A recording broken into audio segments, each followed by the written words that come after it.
Bienvenue à Curieux Rivard qui vient de changer de sujet soudainement. En fait, c'est pas vrai, on va faire 2 sujets aujourd'hui avec Julien Bernatchez. Là, on enregistre-tu, là? Ben là, ça enregistre, là. Là, OK, ça fait 5 minutes qu'on parle. Ouais, mets ton personnage d'entrevue, là. Change OK, du tout. là, je reviens en entrevue. Salut, Pierre Bruno, ça va, mon chum? Salut, Julien, ça va bien, toi? C'est comme tantôt, tu me dis, ça fait longtemps qu'on s'est pas vu, puis là, j'ai fait comme une joke pour puncher, puis tu sais, j'aurais pas fait de joke pour puncher si je savais qu'on filmait pas. C'est même pas drôle, en plus. Ah, c'était correct.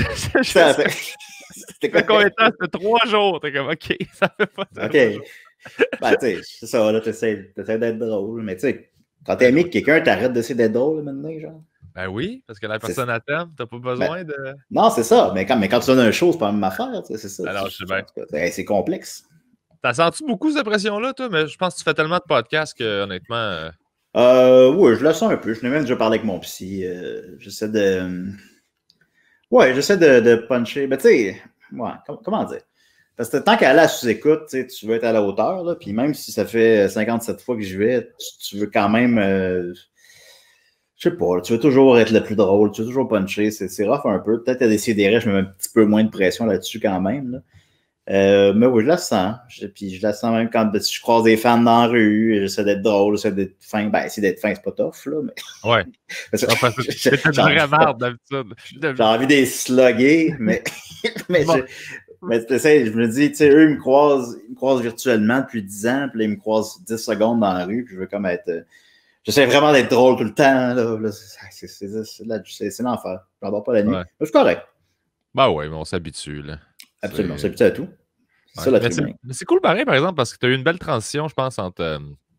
tu sais, on en avait déjà parlé à un moment donné, tu avais une image qui n'était pas réelle avec ce que moi, je connaissais de toi, là, tu sais. Ben, je misais beaucoup dans le temps, mettons, bande pensante, Luc Moiro, patati patata, qui vont peut-être revenir un jour, là, c'est pas... je sais pas que c'est... Mais je faisais beaucoup de jokes, là, tout le temps, là, sur que je suis un focal, puis un alcoolique, puis tout ça, ben, je m'en crissais, je trouvais ça drôle. À un moment donné, j'étais comme, ouais, OK, c'est quand c'est tranchant quand il n'y a plus de distinction là, entre le personnage. Puis, ouais, il n'y a pas de place pour d'autres choses. Là. Ouais, mettons, c'est ça. Puis c'est pas complètement faux. C'est vrai que je bois beaucoup. Là, mais tu sais, juste, on peut-tu parler des fois, montrer d'autres facettes. Là, absolument. Ouais, j'ai comme réalisé ça, là, je sais pas, 3-4 ans. Là. Ouais. Non, mais ça fonctionne bien. Puis le monde a suivi, là, dans le sens où, justement, je pense que ça a juste fait du bien que toi, tu te laisses aller justement dans l'autre sphère de ce que t'es. Là, ouais, ben, je sens pas trop. Tu sais, moi, j'allais dire ma carrière. Je suis une carrière. Tu sais, je veux dire, maintenant, on gagne notre vie avec l'humour, avec les Picbois. Ben, peut-être pas cette année, mais en tout cas. Ouais, pas grand monde. En général, en tout cas, l'an passé, j'ai gagné ma vie avec l'humour avec les Picbois. Humblement, on se mentira pas, mais tu sais, tout ça. Puis c'est le fun de. Je sens pas le besoin de. Moi, ça me dérange pas. Je vais prendre l'image que Plume a utilisée. Là. Ça me dérange pas d'être la chaloupe qui passe à côté du paquebot, là, puis qui fait des babayes au monde. Ça me dérange pas. Moi, je suis en paix avec ça. Je pense que j'ai une bonne vie. Puis, Mais t'as une carrière particulière. C'est l'hybride entre l'espèce de personnage web, fiction qui mixe la réalité, que les gens ils comprennent plus trop qui t'es. À la TV, là, le personnage, tu sais que c'est un personnage, puis il sort de scène, puis là, ben, le monde le voit dans la rue, puis ils font comme OK, tu joues là-dedans, mais avec le web, puis la façon dont toi, tu as créé ton affaire, puis depuis des années, là, depuis Luc et Luc, mon héros, puis tout ça. Ben oui, je pense que ça fait 12 ans, ça, là. Ouais. Moi, je suivais ça religieusement. Ça fait 13 ans, c'était en 2007. Tabarnak, man. C'était bon, man. L'épisode avec les Picbois, puis... Ben oui, c'est là que je les ai connus. Moi, j'écoutais au moins 2 fois par année ton stand-up que tu avais fait au Gémeaux. Ben merci, t'es bien fin. Feu bar le Gémeaux. Oui, ben, comme les 3/4 des bars. Ouais, maintenant, là. Ouais. Ben, lui, il était avant-gardiste. Il a fermé avant les autres. Oui, il y a eu le mémo avant. Ben oui, c'est vrai. Ben oui, ben, je pense que c'est un peu... Moi, j'essaie des affaires. Je fais des affaires. J'ai fait de la politique, j'ai fait des téléréalités, on le sait. Je fais des affaires. Moi, je suis correct. Puis tant que je m'ennuie pas. Mais je m'ennuie pareil des fois, mais tu sais. Artistiquement, c'est super intéressant. C'est juste que d'un point de vue commercial, c'est plus difficile, je pense, d'intégrer ça. J'avais réussi, disons, mon top de popularité, mettons, là, je le sais, là, c'était après USPP. Puis, ça pour dire un super parce qu'il est parfait, c'est comme moins long. Puis, j'avais été approché par une boîte de télévision que je n'aimerais pas, évidemment, pour vraiment faire un show de télé autour de moi. Puis, je m'étais préparé, là, puis tout ça, puis j'avais préparé des concepts, des jokes.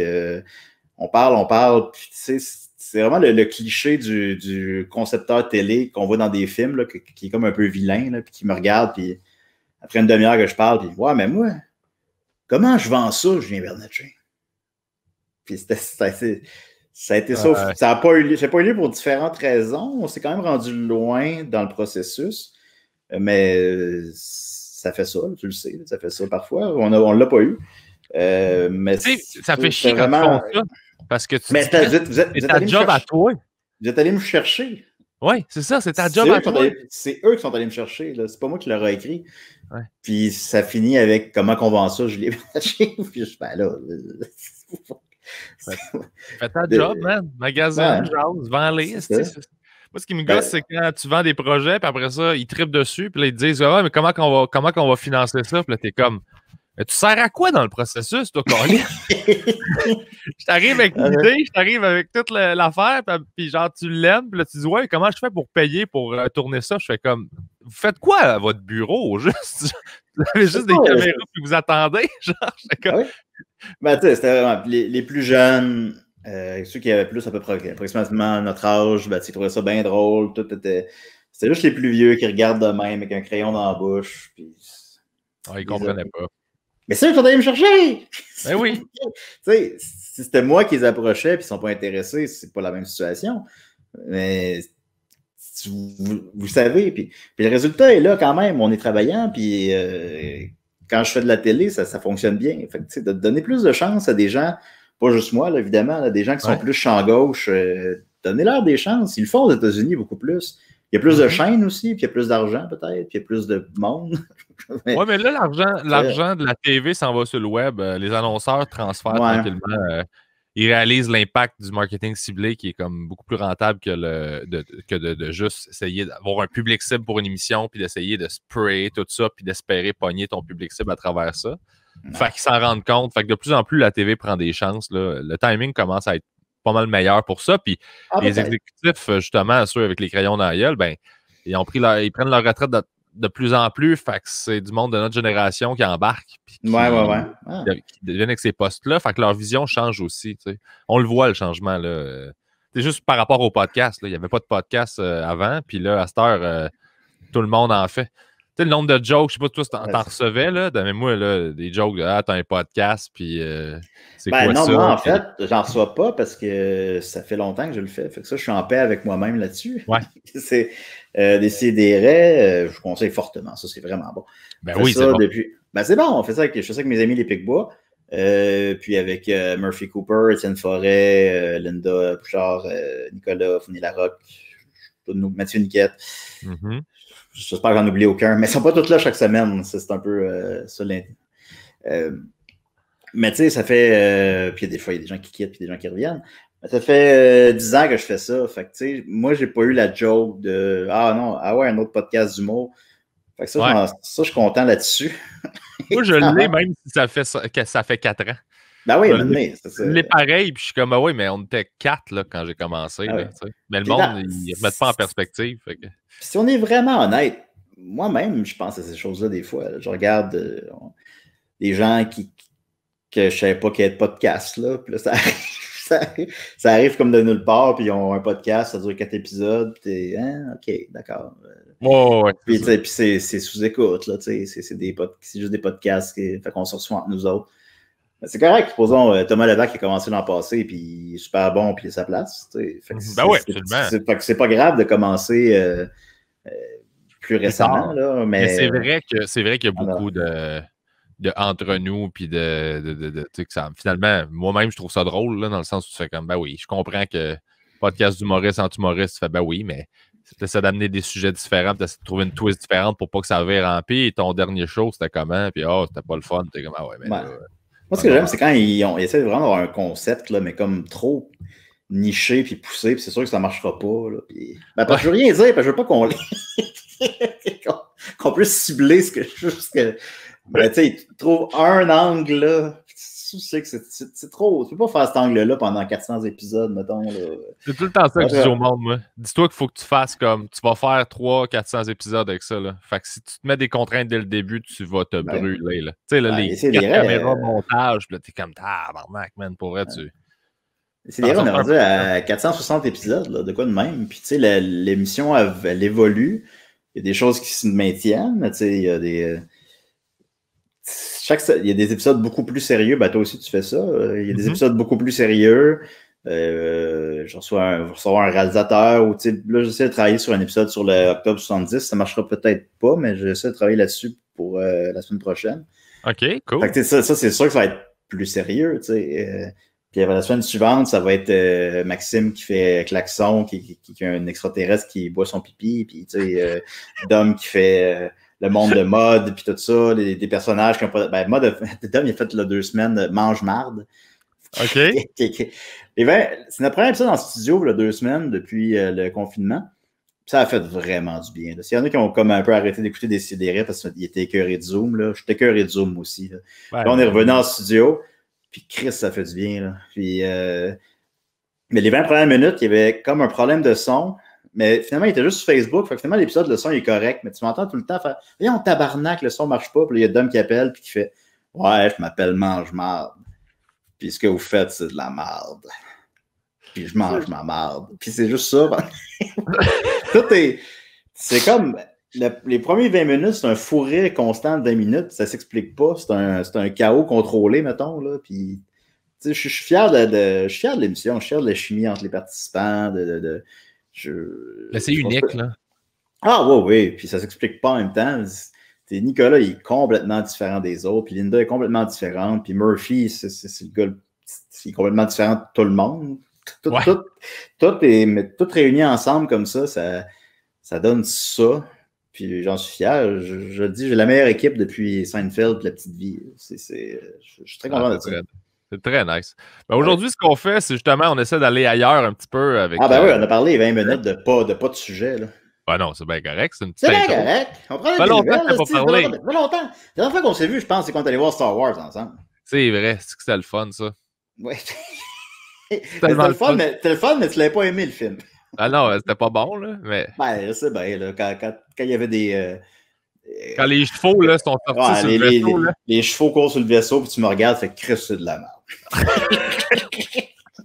mais bon, c'est quand même un événement aller voir un Star Wars au cinéma. Fait que je suis content de l'avoir oui, c'est pour ça que je les ai tous vus au cinéma. Puis, oui, c'est sûr. Mais même Solo, je l'ai vu au cinéma.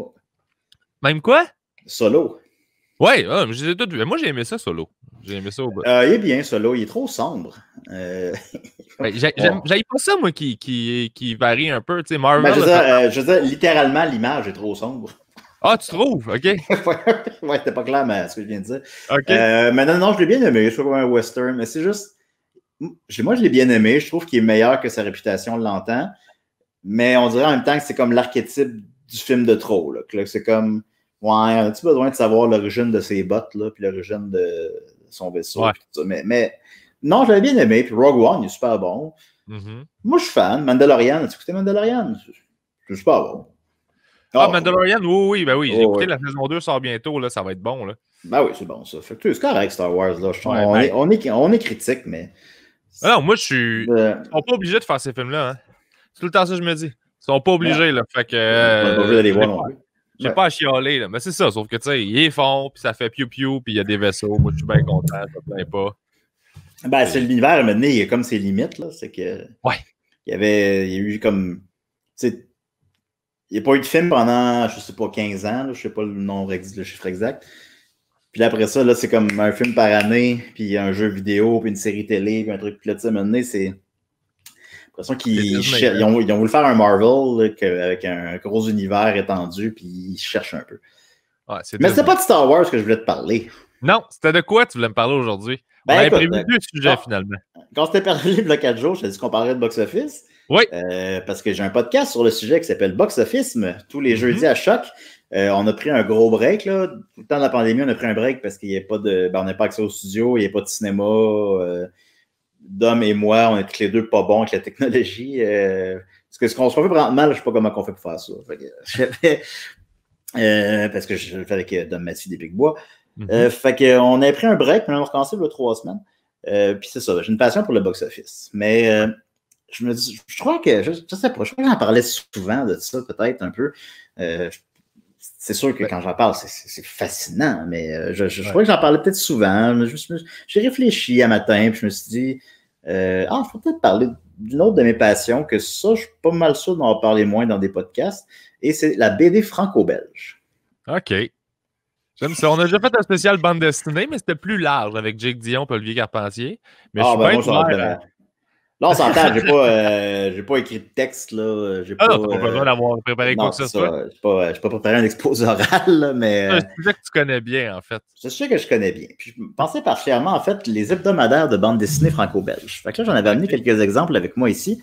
Par exemple, le journal de Spirou. Ça, moi, Spirou, ça m'inspire... Est-ce que tu es familier avec ma bande dessinée Bernacchi Joe? Oui, les petits comic strips, là, oui. Ouais, c'est ça. Qui est basé à la base sur... le format est basé sur Bazooka Joe, mais au final, ça va un petit peu ailleurs. Là. Ça va complètement ailleurs, en fait. Mais je fais beaucoup... Vu que c'est un personnage de bande dessinée, c'est comme assumer qu'il peut croiser d'autres personnages de bande dessinée. Okay. Puis, plus que jamais, je le fais beaucoup avec mes acolytes Étienne Laroche et Israël Trudel-Denis. On le fait beaucoup qui croisent des gens de tous les univers. Puis ce matin, justement, il croisait Spirou et Fantasio. Puis là, il était dans le... Vous irez voir ça, le Bernacchi Joe, mais ce matin, c'est Spirou et Fantasio qui marchent devant le château de Champignac, on se tenant la main, puis ils disent « Ah, c'est une très belle journée de printemps, d'automne. Il est où? C'est dommage que le comte de Champignac ne soit pas avec nous pour en profiter. » Puis finalement, il est dans son laboratoire, puis il a trouvé des champignons sur le pénis de Bernacchi Joe qui peuvent guérir toutes les maladies. Fait que c'est assez trash, mais c'est comme ça. J'aime ça, l'aspect subversé des univers qui sont très enfantins, mettons. Là. On essaie de faire ça beaucoup. Fait que tu vas croiser Astérix, tu vas croiser tout le monde. Puis moi, ce recueil-là, c'est-tu parce que je pense que j'en ai déjà eu une copie de ça. C'était une BD super épaisse, puis il y avait un peu de tout là-dedans. Là. Il y avait Spirou, il y avait Gaston Lagaffe, il y avait Marsupilami. Marsupilami. Il y avait comme plein de mettons, 2-3 pages de chaque BD différente avec des personnages. Là. C'est sûr que ça sont tous dans le même univers, là, ceux-là, là, un peu. Okay.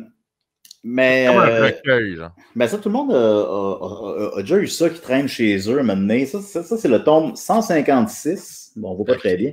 Puis il y en a, je pense, doit être rendu à 312, mettons. Là. OK. Dans le fond, c'est des recueils qui sortent une fois par 3 mois, dans lesquels ça reprend toutes les magazines de Spirou, tous les journaux de Spirou. Dans le magazine de Spirou, c'est pas uniquement Spirou, non, on le verra pas, hein, en tout cas.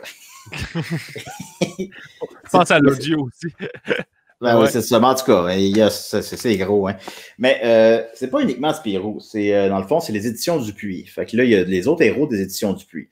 Ça, il y en a beaucoup. Des fois, les personnages ont changé d'écurie un peu, là, mais les éditions Dupuis, t'as Spirou évidemment, mais t'avais Lucky Luke, t'avais les Tuniques Bleues, ça existe encore aujourd'hui, les Schtroumpfs, le Scramustache. Fait que c'est la BD plus humoristique, entre guillemets. Ça fait pas rire, là, si t'as pas 4 ans, là. Mais la BD est plus légère. Quand tu dis qu'ils changent d'écurie, c'est-tu parce que la maison va acheter les droits pour un personnage pour une période, puis ils vont se mettre à publier ça, ou comment ça fonctionne? C'est du cas par cas. Ça va être, j'imagine que ça pourrait être la même chose que ce qu'on peut faire dans le milieu de l'humour pour changer de gérant, mettons. OK. C'est le créateur.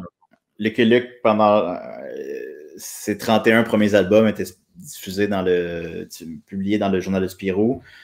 Puis après ça, il a été racheté par un autre, par Dargo, fait qu'il est allé vers eux autres. Après ça, il s'est autoproduit. Fait que ça arrive, supposons. Il y en a qui restent là tout le temps. C'est sûr que Spirou, il reste dans le journal de Spirou, mettons. Mais... Est-ce que les artistes, parce que là, j'imagine qu'il y en a qui sont morts, là, les créateurs de Ils certains sont pas mal personnages. tous morts, en fait. Tout, ok, bon, tu vois, c'est ça. Fait que comment ça marche dans le fond? C'est quoi? C'est qu'ils passent les droits, ils les ont vendus, puis c'est quelqu'un d'autre en dessous. Il y a quelqu'un qui doit, genre, j'imagine, gérer la ligne, c'est peut-être pas le bon terme, là, mais la ligne éditoriale du perso pour respecter l'esprit de ce que Ben, en c'est. fait, ça serait bien formulé parce que ça serait un peu la ligne éditoriale, justement, qui se maintient.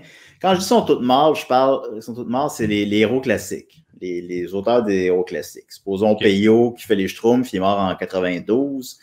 Récemment, Uderzo qui faisait Astérix est mort récemment.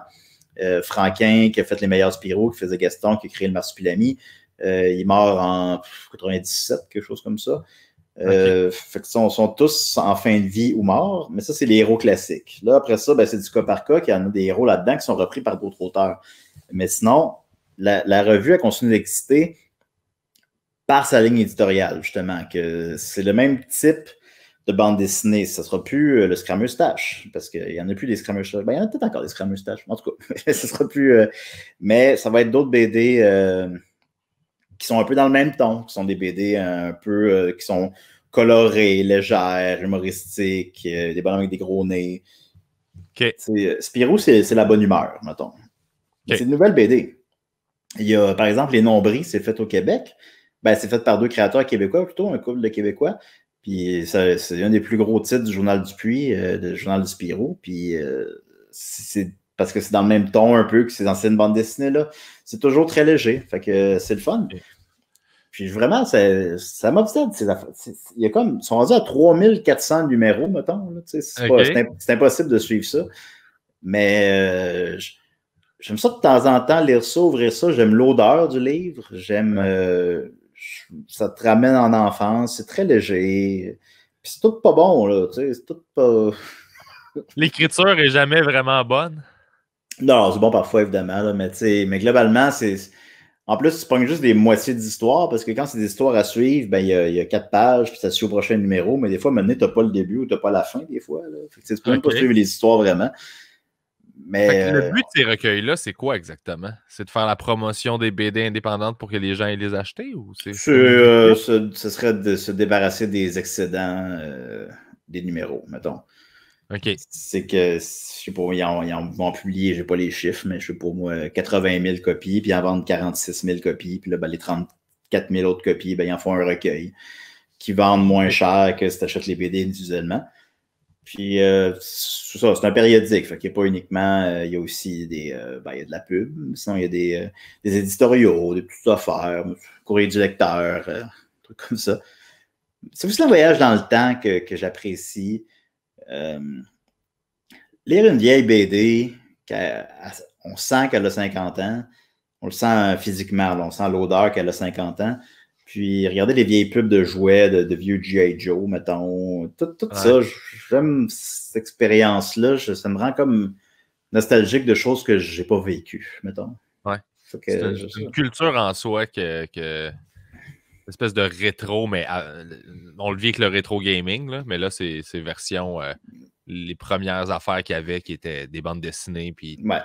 Ben, rétro gaming, ça j'ai ça aussi, là, en fait. Ça, j'adore ça. Ça pourrait être un autre épisode. Là. Ouais. Ouais, j'adore les vieux jeux vidéo. Mais. Cette version-là pour nos parents, j'ai l'impression. Mais rétro gaming, c'est comme justement, je pense, c'est plus commun. Tu sais, une boutique à Montréal qui comment ça s'appelle? Rétro. Je pense que c'est Rétro Gaming de Montréal. Là. Rétro Montréal. En tout cas, vous savez. Hein? C'est dans Schlag, je pense. Ouais, c'est dans Schlag. C'est pas loin de chez toi, d'ailleurs. Ouais, c'est ça. Faut que j'aille leur vendre mes 4 Dreamcast là, puis mes 8 manettes. Puis, T'as-tu 4 Dreamcast? Ouais. Moi, j'ai 2 Dreamcast. T'en as 2? Ah, je suis content. Enfin, quelqu'un qui en a plus que 1. J'ai 2. Écoute, je vais aller... Non, je ne peux pas me déplacer parce que j'ai mon micro. Ah, mais j'aurais voulu te montrer. Dans ma pièce à côté ici, j'ai un Dreamcast, un Sega CD, un Sega Master System, un Sega Genesis, un Game Gear. J'ai comme toutes les consoles de Sega. J'ai sur Nintendo, un Super Nintendo. Sinon, ben, j'ai un PlayStation 1, 2, 3, 4, 5, mais pas 5 encore. Xbox 360, bon, j'en ai pas mal. Mais Sega, j'aime bien ça parce que c'est comme l'underdog, là, que tout le monde s'en calisse. Fait que j'aime ça. C'est plus facile de ramasser des jeux. Ouais. Genre, contrat, ils te vendent ça 60$. Ben, je l'ai contrat aussi, mais Mais si tu veux acheter genre Garfield au Genesis, ils te vendent ça 5$. Là, il y a quelque chose de le fun là-dedans dans la collection. Mais 4 Dreamcast, tu m'impressionnes quand même. Ouais, je les ai récoltés avec le temps, puis je pensais qu'ils prendraient de la valeur parce que moi, je tripais sur cette console-là, puis finalement. C'est fucking hot, le Dreamcast. C'est la meilleure console. Pour vrai, oui. C'est juste des jeux d'arcade. C'est juste des jeux que tu joues 15 minutes, puis c'est le fun. Crazy Taxi, c'est parfait, le Dreamcast. Virtua Tennis, c'est mon jeu préféré. Ouais, je joue beaucoup au Dreamcast. Mais ce que je voulais exprimer, c'est que, supposons le rétro gaming, c'est que c'est plus commun, puis ils peuvent en faire même une boutique à Montréal. Je ne sais pas comment ça s'appelle, là, c'est dans Hochelaga. Puis, tandis que, supposons, des vieilles BD, je sens pas, c'est pas. Je sais pas, il n'y a pas juste moi là, qui triple là-dessus, évidemment, là, mais c'est moins commun, mettons. Là. Le monde s'en calisse. Là. Tu sais, ça, je regarde des fois sur le marketplace sur Facebook, puis des vieux journaux de Spirou, ils vendent ça, le monde vend ça 50 cents. Ils vendent ça 75$ pour 20 volumes. Là, il n'y a pas le même marché que pour. Ben, je crois pas. Ben, pas le même intérêt non plus. Fait que j'ai l'impression que c'est assez niché comme intérêt, mettons. Ouais. Mais c'est-tu uniquement pour ce qui est de la BD franco-belge? Non, pas nécessairement. Je vais aimer. Tu mentionnais Jake. L'as-tu mentionné ou tu l'as mentionné avant qu'on entende le nom? Je sais plus. On l'a mentionné, c'est ça. Mentionnais Jake, c'est devenu c'est un très bon ami. Jake, ça fait 10 ans qu'on se connaît, puis on s'est vu la semaine passée. Puis on a fait une bande dessinée ensemble de Astérix. Parce que c'est lui qui fait les dessins, puis j'ai écrit le texte. On a écrit l'histoire ensemble, mettons, là, puis c'est lui qui fait les dessins. Puis c'est comme Astérix, mais avec l'hyper-violence, puis c'est hot en tabarnak. Ça s'appelle Toutatis. Allez voir ça sur Facebook. On les a mis sur Facebook, mais on va être publié dans une revue maintenant. Mais ça s'appelle Toutatis. Mais ce que je voulais dire, c'est que supposons avec Jake, on parle souvent de bande dessinée, évidemment, parce qu'il en fait notamment. On parle beaucoup de Batman. On aime Mago Batman. Tout le monde aime Batman, Joker, Batman. Mais on parle un peu de tout quand même. On a même commencé avec 2-3 autres amis une discussion Facebook qu'on a appelé le Club de Ivre, où est-ce qu'on parle de. Qu'est-ce qu'on parle de jeu de mots avec livre et ivre? Où est-ce qu'on parle de bande dessinée qu'on a appréciée, qu'on se donne des suggestions? Moi, je suis un gros fan de la bibliothèque. Là, présentement, on ne peut pas y aller, mais tu sais, on dirait que les gens ne vont pas à la bibliothèque. Chris, ça coûte rien. Ça coûte rien. Je suis à la bibliothèque, je suis là une fois par semaine. Ça n'a pas de bon sens. Je ramasse mes jeux de PlayStation à la bibliothèque. J'ai pris Death Stranding au PlayStation 4 hier à la bibliothèque. Fait que on va à la bibliothèque, on se donne des suggestions de lecture, puis on check ça. Puis, fait que, tu sais, je suis ouvert évidemment aux nouveautés. C'est sûr que je lis encore les nouveaux Astérix, mettons, là, mais tu sais, c'est sûr que maintenant, j'ai 37 ans, je vais avoir des goûts un peu plus adultes dans les bandes dessinées qui m'intéressent réellement, mettons. Mm-hmm. Fait que c'est pas uniquement. Donc, coup de cœur que tu as eu, mettons? T'as peu, moi, aller t'en chercher un petit peu. Là, faut que tu parles tout seul pendant 30 secondes. C'est bon, je vais plugger des affaires que j'ai le goût de plugger.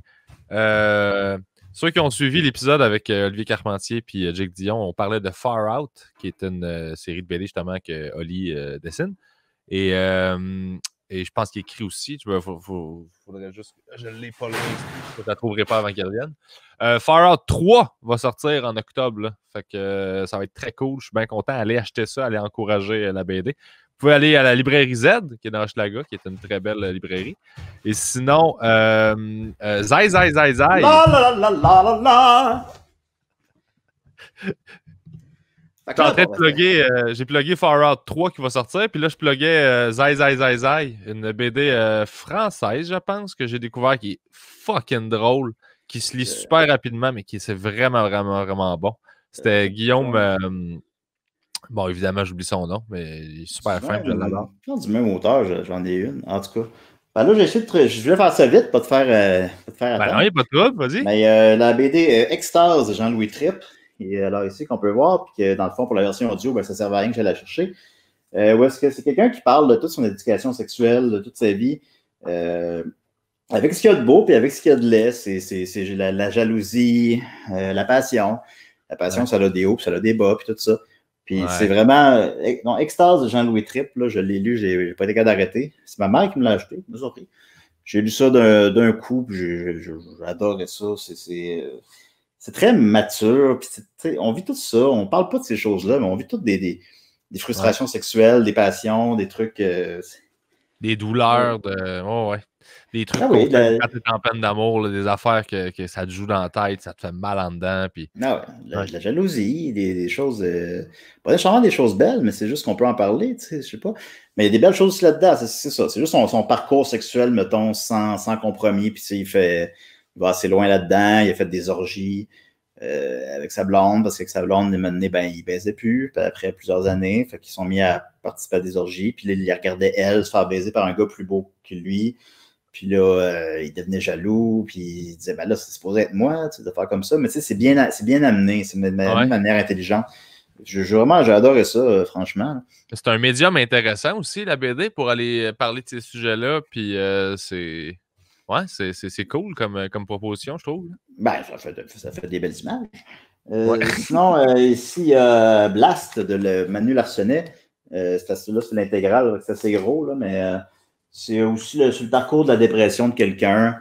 C'est en noir et blanc, puis c'est très dark dans ses propos, dans ses thèmes et dans ses images. Puis ça aussi, je trouve que c'est un bon médium pour ça, la bande dessinée. C'est que tu peux mettre en image quelqu'un qui fait une dépression, c'est que tout devient sombre autour de toi. Là, tout, mais ça, la BD, c'est un bon médium pour présenter ça, justement. Fait que ça, j'ai beaucoup apprécié ça aussi. Alors ça, c'est des coups de cœur récents. Très cool, ça. Ben, puis, ouais. Tu me disais que tu as une passion pour les Franco-Belges. C'est quoi? Ouais. Pourquoi les Franco-Belges précisément? Qu'est-ce qui les différencie? Qu'est-ce qui fait qu'ils sont uniques ou qu'ils sont différents? C'est-tu les premiers? Je pense, la première bande dessinée, c'est de Yellow Kids, je ne me trompe pas, en 1895. Les médiums, fait que la bande dessinée est née en même temps à peu près que le cinéma. La bande dessinée, au départ, parce qu'avant ça, il y avait des dessins humoristiques, supposons, dans les journaux, par exemple, mais il n'y avait pas de bulles. Fait les bulles étant les phylactères, où les gens parlent comme ça. Je fais un mime de bulles devant toi. C'est un beau mime de bulles. Ça n'existait pas avant. Fait que je pense un peu là qu'ils ont décidé que c'était ça la naissance de la bande dessinée. Puis bon, c'est paramètres, là, diviser une histoire en cases et tout ça. Mais même ça, c'est encore assez... Lui est américain, mais ce n'est pas mal en même temps partout. Mais c'est assez primaire les 30-40 premières années. Là. Il y avait encore souvent des bandes dessinées où il y avait juste le texte en bas. Comme dans les Pedzi. Est-ce que tu te souviens des Pedzi? Non. C'est le petit ours. C'est le fun parce que tu faisais Pedzi dessus. Mais c'est le petit ours avec une salopette bleue, puis il s'appelait Pedzi, en tout cas. Okay. Il y avait un bateau, puis c'était bien bon. Puis tu sais, c'est divisé en cases, mais il y avait en bas de la case il écrivait ce que les gens se disaient, supposons. Vraiment, des phylactères, c'est ça. C'est né plus tard. Évidemment, après ça, des BD plus matures, ben là, on parle des 20 dernières années, là, mettons. Là. Qu'on réalise que c'est pas un médium pour enfants, comme les jeux vidéo, qu'au départ, c'était considéré comme un médium pour enfants, puis qu'on a réalisé que c'était un médium que les adultes pouvaient apprécier aussi, voire même perfectionner.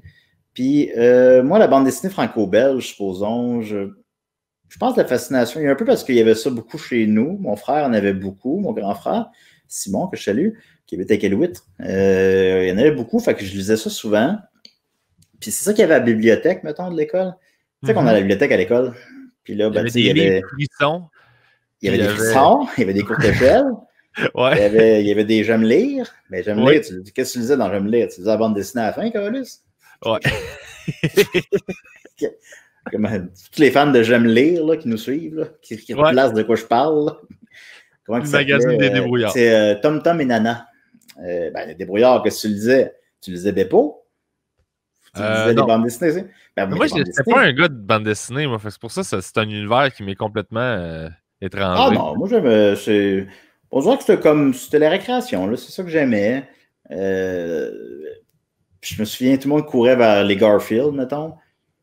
Puis j'en ai lu moi aussi. Là, je suis coupable, votre honneur, je l'admets. Mais moi, j'aimais plus comme les petits hommes, Spirou, Tintin. J'allais plus vers ça. Puis les autres étaient disponibles. Fait que, c'est un bon moment. Fait que je faisais ça beaucoup. J'allais à la bibliothèque de Charny, puis je louais 10 bandes dessinées, puis je lisais des bandes dessinées.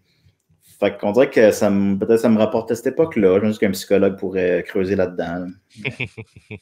C'est ce que je ne suis pas qualifié pour faire, et pas l'éducation. Ça va l'être. Ben, un jour, je vais pogner mon doctorat en psychologie. Ben oui, voyons, ben oui. Sortir de l'école à 45 ans, ça va être malade. Ok, tu lâches tout en voir psychologie. Fuck that, Ouais. fuck l'humour, je suis tanné. Je vais aller faire de la psycho. Mais ouais, vas-y. Ben c'est ça, en fait, ma question, c'était par rapport à justement au franco-belge et tout ça. Est-ce que c'est dans l'industrie, c'est un des gros joueurs? C'est une bonne question. Ça l'était plus avant que ça l'est aujourd'hui. Okay. L'industrie s'est modifiée. Là, pour ce qui est du Québec, je ne sais pas particulièrement, mais pour la France, je le sais. La France, on dit franco-belge, la France, la Belgique. Francophonie, ouais. Parce qu'ils viennent un peu tous de ce coin-là, les PD que je parle. Avant, il y avait la grande part de marché, puis les mangas ont beaucoup mangé cette part de marché-là. Fait que c'est plus difficile maintenant. Les jeunes lisent plus de mangas. C'est pas plus grave que ça. C'est un choix comme un autre, mais c'est ça qui est vraiment plus populaire. Fait que les BD un peu classiques, ça marche moins. C'est vraiment les gros noms qui marchent encore. Il faut que ta BD soit mise de l'avant dans la librairie. Puis dès que les chiffres de vente commencent à baisser, ils cancellent assez rapidement les BD. Puis il y en a beaucoup aussi. C'est très. À un moment donné, ça fait que tu peux pas rééditer éternellement tout. Tu peux rééditer éternellement toutes les Tintins. Mais tu peux pas rééditer éternellement toutes les Billy the Cat, puis je sais pas quoi, là, toutes les BD un peu poches. Fait que tu sais, il y a trop de joueurs, il n'y a pas assez de marché. Les goûts changent, évidemment. Est-ce que les jeunes lisent autant de bandes dessinées? Je sais pas. Je ne vais pas généraliser non plus, évidemment. Mm-hmm. Mais ça rejoint moins leur goût, probablement. Fait que c'est assez. Ça a changé. Il y aura toujours des Astérix aux 2 ans à Noël. Là. Ça, c'est parce que. Mais d'autres séries ont plus de misère à se démarquer, mettons. Là. Puis ces périodiques-là aussi sont tous sur le bord de la faillite. Parce que j'avais amené les 2 autres gros périodiques aussi francophones, je voulais te le montrer, de bande dessinée. Soit Pilote, qui était le journal d'Astérix, et Tintin, qui était le journal de Spirou. Ben non, de Tintin. C'est super bon gag. J'espère, c'était le... C'est full mail, hein? Tu l'as même pas vendu un peu ton gag. Non, pas du tout. Tintin, ben, c'était la BD plus sérieuse. Comme je disais tantôt, dans les Spirou, ben, c'était plus la BD très jeunesse, humoristique, léger. Tintin, c'est la BD avec les dessins plus réalistes. Fait que c'est là-dedans aussi qu'il y avait, supposons, il y a moins de séries iconiques là-dedans, à part Tintin, évidemment. Mais c'est là-dedans qu'il y avait Black et Mortimer, mettons. Okay. Fait que tu sais, les BD plates, là, que les bulles sont trop longues, puis il y a trop de pages, puis que t'as pas le goût des lire. Ben, c'est plus ça dans Tintin. C'est comme sérieux. Est-ce que tu penses que c'est ça qui pourrait expliquer un peu que que Tintin a survécu plus à cause du succès? Peut-être parce que d'un point de vue adulte, c'est moins enfantin, justement, fait que tu consommes ça d'une façon plus cérébrale. Puis, en fait, Tintin, il n'est plus là. Spirou est encore là. Tintin n'existe plus? Ben, la revue Tintin n'existe plus. Ben, le héros non plus, mais... C'est ça. Dans le sens où, genre... ok, mais tu disais les bandes dessinées de Tintin. Moi, je parlais du journal de Tintin. C'est important à confusion. Okay. Le journal n'existe plus. Non, il n'existe plus depuis 25 ans, là, mettons. Okay, le journal de Spirou, il existe encore. Puis c'est le seul qui existe encore. Puis ben, l'autre, c'est Pilote. C'est celui de Astérix. Fait que tu vois, Astérix, Tintin, Spirou, c'est la grande trinité. Des pilotes, il est quand même resté. Lui, il était comme plus subversif, mettons. Fait que t'as celui qui était comme enfantin, celui qui était plus aventure, adulte, plate, puis lui qui est plus subversif, populaire aux ados, avec des dessins plus fuckés, de l'humour, pas Astérix en tant que tel, là, mais les autres séries qu'il y avait dans ce périodique-là. C'est ça l'affaire, ils mettent les personnages connus pour faire la promo, puis après ça, ils passent les autres BD sur leur roster là-dedans, genre? Ouais. Ok, c'est carrément ça, là. C'est autour de... Il y en a plein là-dedans, il y a plein de bandes dessinées là-dedans que tu trouves dans ces périodiques-là qui n'ont jamais été republiés en album, supposons. Ça n'existe plus. Ça existe plus. Sinon, il y avait Pif Gadget avec c'était Pif le chien, mais il n'y a pas de BD, il n'y a pas d'album cartonné de Pif le chien à librairie. Là, c'est parce que c'est d'aucun intérêt. Fait que ça va être...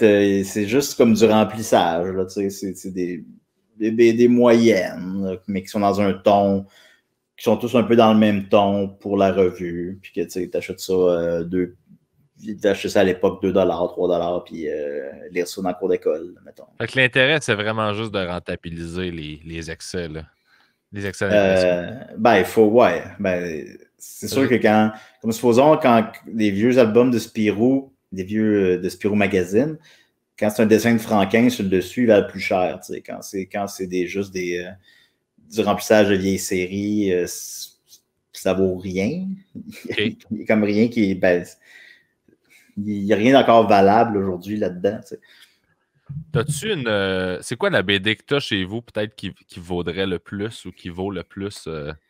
J'ai un Spider-Man. Quand le World Trade Center est arrivé, là, ils ont fait un Spider-Man avec la couverture noire par sobriété. Puis que c'est Spider-Man qui les héros et les méchants pleurent le 11 septembre, là, comme. Là, puis ça se passe là. Okay. Les vrais héros, c'est les pompiers, puis blablabla. C'était bien. Hein. Puis je me suis vraiment dit, quand c'est arrivé, hey, je vais l'acheter, je suis sûr que ça va valoir cher. Puis je l'ai acheté, j'ai payé le prix qu'elle valait quand elle venait de sortir, là, soit $3,45, mettons. Là. Je pense que ça vaut 100$ aujourd'hui, peut-être. Mais tu sais, j'ai pas une BD qui vaut 10 000$. Là. Ça, je sais pas.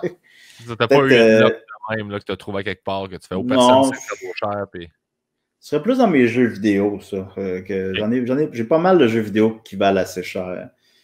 J'ai des bons jeux de Genesis, là, Gunstar Heroes, le contrat Hardcore sur Genesis. Ça vaut plus cher un peu. Là. J'en ai pas mal. Des BD, pas vraiment. Ça reste assez. Ça monte pas beaucoup de valeur, ces revues-là. Okay. Ils en ont fait tellement que le marché est saturé. Fait que tu t'en vas à la petite brocante, tu barres la grande bibliothèque, puis tu sais, ils t'en vendent ça 50 cents. Là. Ça vaut. C'est ça, il n'y a vraiment pas de. Non, des cartes Magic ou whatever là, que ça monte. Non, c'est pas comme des cartes. Non, effectivement. Ouais. Tu es un fan de cartes Magic? Non, mais j'ai plein d'amis qui le sont, là, fait que je connais un peu. J'ai des amis qui n'ont pas de REER, ils ont juste des cartes Magic. Ben, je comprends ça. Ils valent vraiment cher, là, puis ils vendent 2-3 000$ sur Internet la carte, là, des fois. Puis... Mais il y a des choses qui valent cher. C'est pas ces périodiques-là, vraiment. Ils montent jamais vraiment de valeur. Mais supposons qu'il y a si tu as des dessins originaux, là, ça peut valoir une fortune. Alors ça, j'en ai, en fait. J'allais au salon de la bande dessinée à Place Fleur de Lys, puis j'ai rencontré Gottlieb, Maurice, celui qui fait le Luc, mon héros. Qui d'autre? J'ai rencontré une couple, j'ai des dessins d'eux autres, ils sont presque tous décédés aujourd'hui. Gottlieb est mort l'année dernière. Ça peut avoir une certaine valeur. Ouais, je n'y ai pas pensé. Puis mon ami Jake, justement, qui est venu à ton podcast, je ne sais pas s'il a parlé de ces dessins de Franquin qu'il y a eu. Non, je pense pas. Parce que Jake, il était supposé mourir quand il était jeune. Finalement, il n'est pas mort. Mais il a eu comme son rêve d'enfant. Puis c'était de rencontrer Franquin, qui est celui qui a inventé Gaston, puis qui dessinait Spirou longtemps. Puis, mais le processus a été tellement long que entre le temps qu'il a fait sa demande et le temps que ça a eu lieu, il ne tripait plus sur Franquin. Il était rendu un ado, puis là, il trouvait ça poche, la BD, cette BD-là. Il trouvait ça enfantin, il aimait juste Batman. Fait que là, il est allé là, puis il était baveux avec. Puis là, je te fais la version courte, là, ça dure 45 minutes, l'histoire complète. Mais il y a eu des dessins de Franquin. Franquin ne donnait pas ses dessins parce qu'il savait que ça valait cher. Puis, si tu te mets à faire ça, tu le fais avec tout le monde, je sais pas quoi. Ouais. Mais il en a donné à Jake parce que lui, il allait mourir. Mais finalement, il n'est pas mort pantoute. Mais fait que là, il y a des dessins de Franquin originaux de quelques mois avant son décès. Ça vaut des milliers de dollars. Là. Il y a ça chez lui, là, comme un petit coffre-fort là, dans une banque, là, comme dans les films. Là, il y a ça chez lui. Là, ça c'est hot. Mais moi, je veux pas ça. Je veux pas ça. C'est quand même très nice. Est-ce que tu sais, ça existe-tu, ces périodiques-là, puis toutes les Spirou, puis cette espèce de catalogue-là qui existe là, depuis toujours, ils sortent tout ça en version électronique? Ils ont-tu essayé d'aller chercher ce marché-là? Mon Dieu, je sais pas. Ben, Pilote puis Tintin, comme je disais, ça n'existe plus, fait que c'est juste Spirou. Non, ça doit, mais je sais pas. Je sais pas. Mais ça doit. Ça me surprendrait que ça n'existe pas. Mais ça doit pas être comme Cyberpresse, là, que tu y vas gratuitement, là, mettons.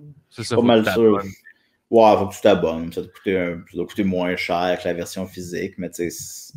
Parce qu'il y a quelque chose dans l'objet puis dans le rituel d'avoir la bande dessinée, puis l'objet qui est. Absolument. C'est peut-être une industrie qui aurait justement choisi de ne pas faire ça pour essayer de garder cette espèce de côté sacré-là. Ben, je sais que pour la BD, les comic books, il y a ça. Là. Ça, je le sais définitivement. Là. Les comic books, il y a ça, puis ils sont vraiment moins chers. C'est 99 cents à la place de 5 piastres. OK. Mais tu sais, c'est moins le fun. Eux autres, mais pour eux, je sais pas. Mais je pense que oui. D'après moi, oui. Mais tu sais, effectivement, l'objet, ça fait partie du charme là, de tout ça. Quand j'étais allé en France, puis je suis vraiment allé m'acheter un Spirou Magazine au dépanneur aussi. Il se trouve au Québec, mais il n'y a pas beaucoup de place qu'il y en a, mettons. Il y en a au Renaud-Bré, mais je pense que c'est pas mal tout. Et tu sais, mais en France, le plus dans tous les dépanneurs, mettons. Mais il n'y a pas beaucoup de dépanneurs en France, par contre. C'est comme dur de trouver un dépanneur en France.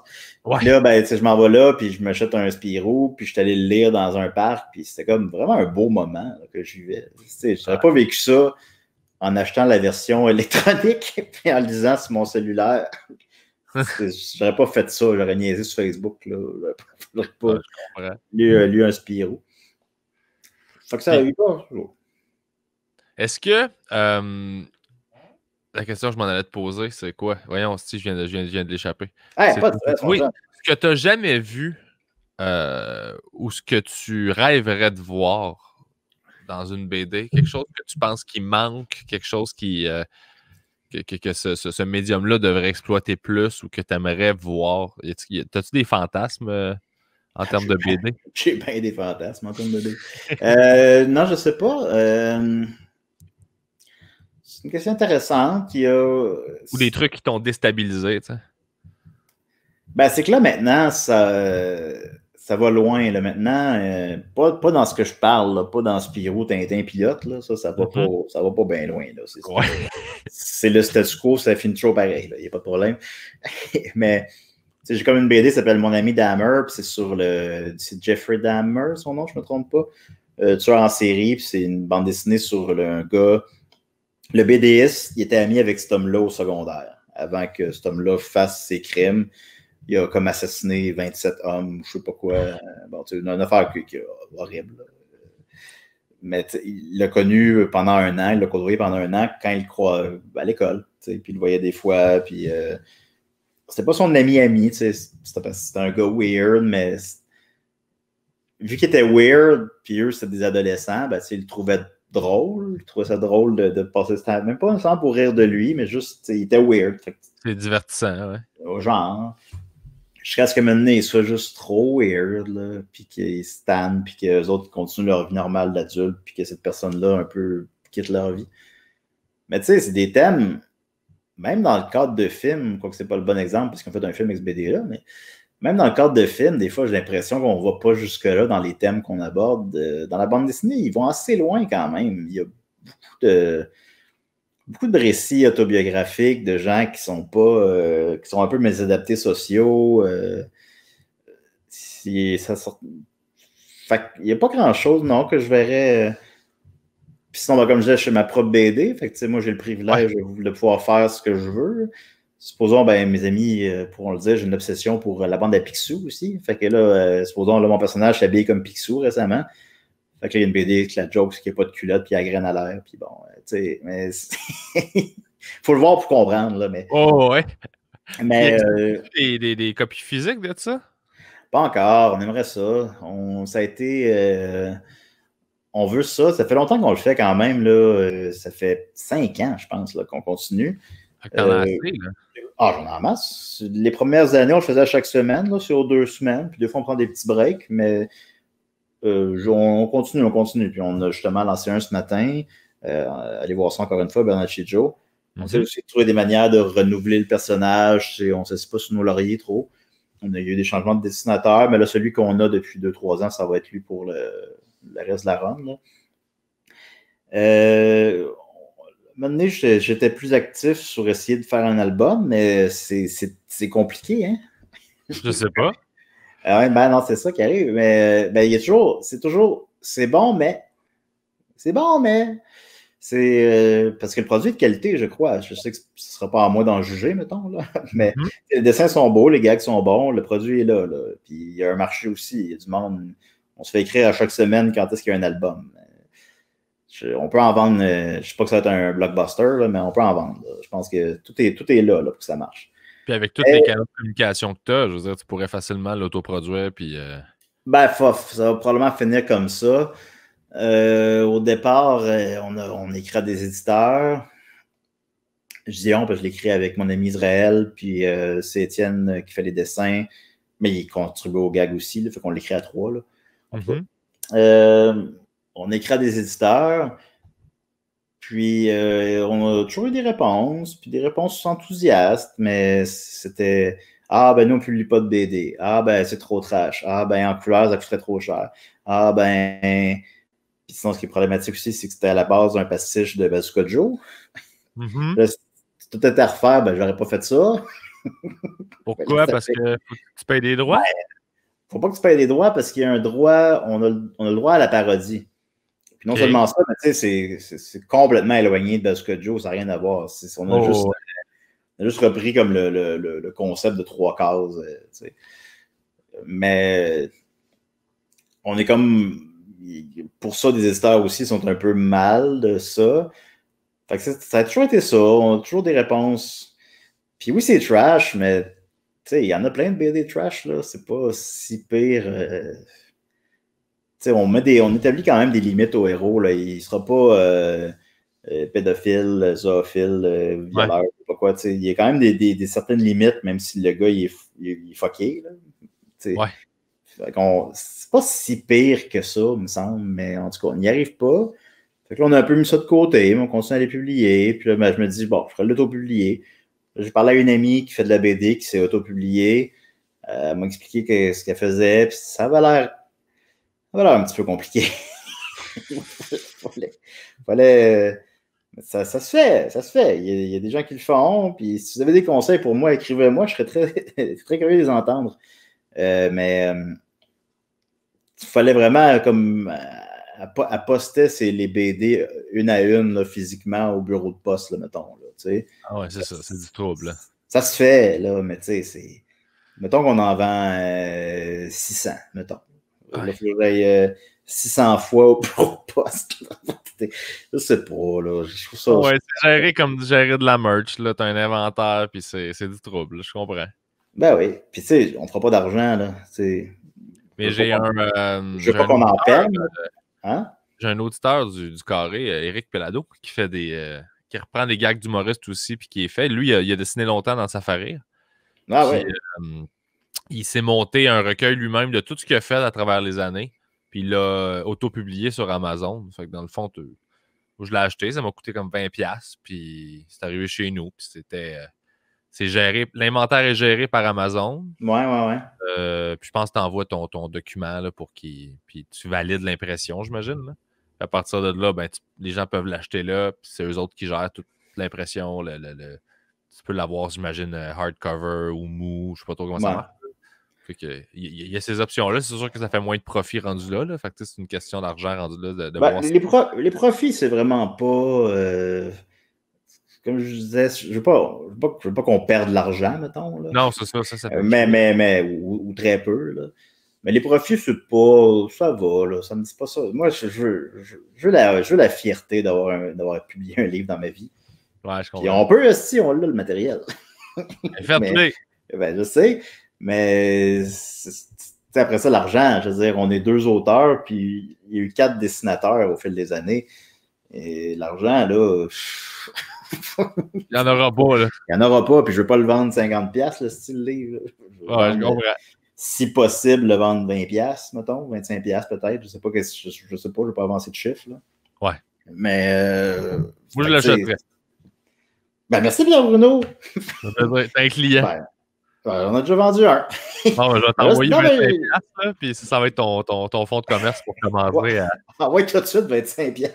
Commencer le projet. Si vous voulez la BD le recueil de Bernaccheggio. Oui. Non, envoyez-moi pas de l'argent, là, mais envoyez-moi. Envoyez 25$ en PayPal. Envoyez-moi 25$. Okay, fucker sa PCU. Puis... oui, en plus.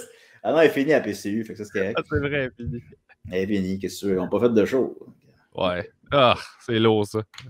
Mais. On allait recommencer. Pour terminer ce sujet-là, on allait recommencer là. On serait en show dans 3 jours. Un nouveau show, il est tout écrit, là.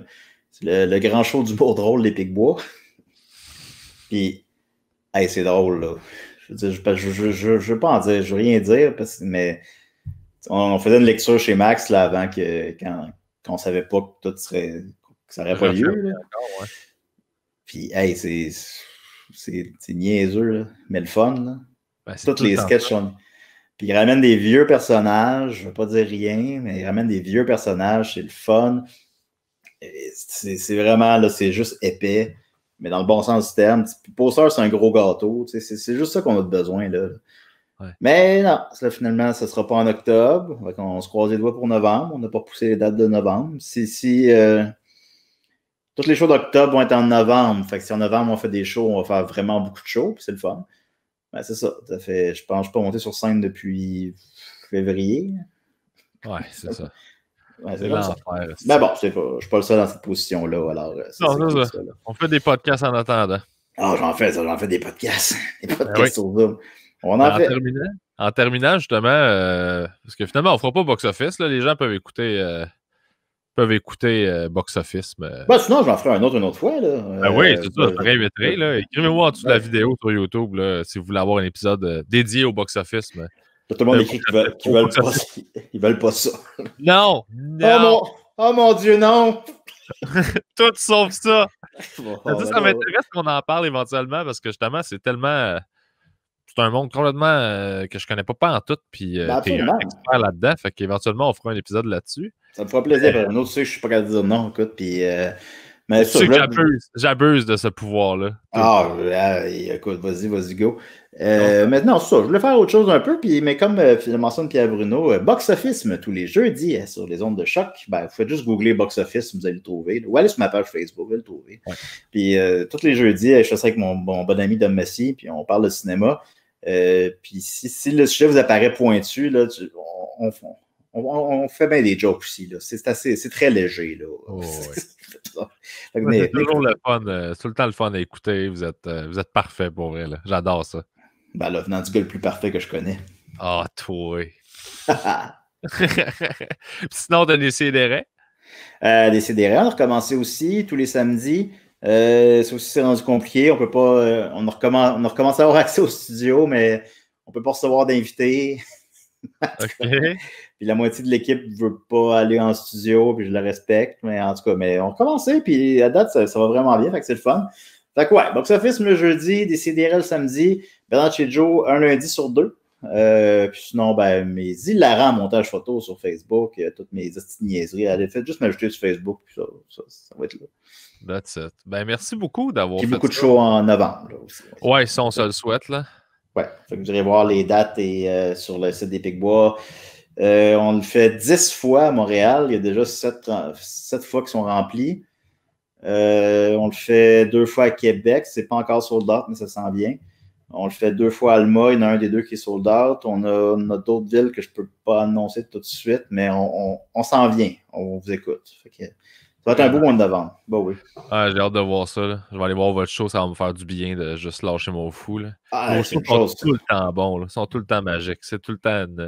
c'est une zone d'humour. Écoute, nous, on se parle la journée longue, puis on se parle tout le temps de même. Là, c'est juste c'est une zone d'humour. C'est tellement niaiseux. Là. mais le fun, dans le bon sens du terme. Ça fait du bien, c'est libérateur. C'est juste... ça soulage voir ces shows-là. J'adore ça. Le dernier number, il est trash en tabarnak.